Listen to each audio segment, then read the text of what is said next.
Indonesia saat ini kena yang dinamakan middle income trap country, yaitu istilah di mana kelas menengah tidak bisa naik ke kelas atas. Jadi negara Indonesia yang berada di kelas menengah ini tidak bisa naik. Sekali lagi harus digarisbawahi, tidak bisa naik di kelas atas atau tidak boleh. Negara yang terjebak di dalam middle income trap adalah negara yang GDP per kapitanya adalah antara $3.500 sampai $5.000 per kapitanya seperti Indonesia. Banyak negara yang terjebak di kelas menengah itu selama puluhan tahun. Misalnya Brazil itu lebih dari 30 tahun baru keluar dari istilah negara dengan middle class income-nya. Argentina juga sama, puluhan tahun juga baru bisa keluar. Ini yang terkadang membuat kita berpikir, seandainya saja ya kita ini adalah kepala negara Amerika atau kepala negara Cina, di mana keduanya saat ini memainkan perdagangan internasional lebih dari 30%, lebih dari 70%. Maka negara pasar harus dibuat GDP-nya tidak di bawah dan tidak di atas, di trap. Mengapa? Karena kalau negara-negara pasar tadi income-nya naik, maka negara tersebut harus menjadi negara produsen. Dan ini malah menjadi kompetitor negara besar.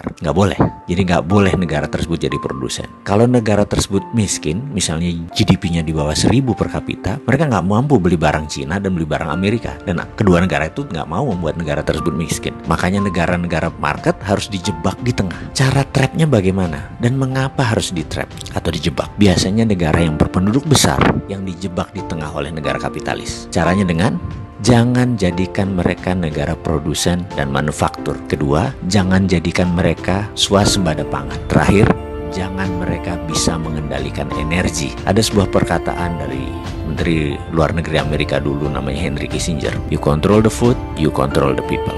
You control energy, you control the country. Kalau mau mengendalikan rakyat, kendalikan pangan mereka. Kalau mau mengendalikan sebuah negara, kendalikan energi mereka, minyak bumi mereka. Kita kasih contoh sederhana negara Venezuela yang baru-baru ini. Negara ini menghasilkan minyak lebih besar dari Indonesia. Suatu saat Venezuela melawan dalam tanda petik Amerika dengan menjual minyak mentahnya ke Cina. Amerika marah dan Amerika membuat Venezuela menjadi failed state atau negara gagal dengan financial warfare yang dilakukan oleh economic hitman-nya, pasukannya CIA-nya Amerika. Dan kita semua tahu negara tersebut dalam setahun terjadi hyperinflation. Mata uang Venezuela nilainya jatuh 1.000.000% sampai harus menerbitkan cryptocurrency sebagai ganti mata uang negara mereka. Sebagai catatan, Amerika sangat memperhatikan homeland security-nya. Jadi mulai dari ujung benua Amerika Utara sampai ujung selatan Chile, Argentina harus di bawah kendali Amerika. Jadi ya hal-hal negara seperti Venezuela ini disikat pasti. Oke, kita kembali ke topik. Bagaimana supaya kita keluar dari jebakan middle income country tadi? Kalau saya boleh memberikan saran, bagaimana kalau kita pakai apa yang Taiwan pakai, apa yang Cina pakai, apa yang Singapura pakai, apa yang Jepang pakai waktu di trap dulu, yaitu dengan TINA. Pasti paham kan, wahai pengelola negara, paham TINA.